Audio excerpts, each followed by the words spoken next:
એક મોટા પૈસાદાર શેઠના ઘરની સામે એક મોચી રહેતો હતો. ખૂબ જ પ્રામાણિક અને મહેનતુ, સદ્ગુણોનો ભંડાર. ઈર્ષા, લોભ, કપટ, લાલચ જેવા દુર્ગુણોથી દૂર રહે. સદા પ્રભુની સેવા કરી અને જોડા સીવતા સીવતા ભજન ગાય. આ રીતે ખૂબ જ સદભાવનાપૂર્વક જીવન જીવતા જીવતા તે આનંદમાં દિવસ કાઢતો. બાજુમાં રહેતો શેઠ તેનાથી વિપરીત સ્વભાવનો, ખૂબ જ લાલચુ અને હંમેશા દુઃખી રહેનારો. દુકાન તથા લેવડ દેવડના વિચારમાં ચિંતાતુર રહેતો. પેલા મોચીના વૈરાગ્યવાળા ભજન સાંભળીને શેઠને શાંતિ વળતી. એક દિવસ શેઠે મોચીને પૂછ્યું, તું શું કમાય છે? મોચીએ કહ્યું, રોજના 8 આના.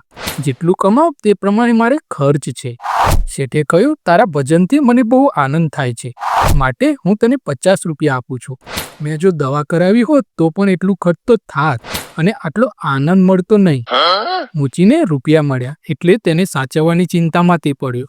દિવસમાં 2-3 વખત પેલા રૂપિયા ગણી જુએ. રાત દિવસ તેનું ચિત્ત તેમાં જ રહે. રાત્રે તે ઘણી ઓછી કે મૂકે. રાત્રે ઊંઘ પણ ના આવે એટલે દિવસે જોડા સીવતા જોકા આવે.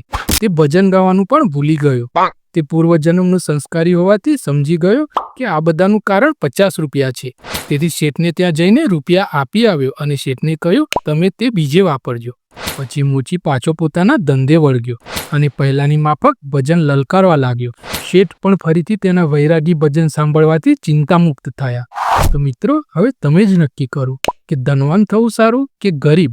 તો મિત્રો, આ બધું સારું લાગે તો લાઈક કરજો, ચેનલને સબસ્ક્રાઈબ કરજો. મળીશું બીજા વિડીયોમાં. જય હિન્દ, જય ભારત, જય જય ગરવી ગુજરાત.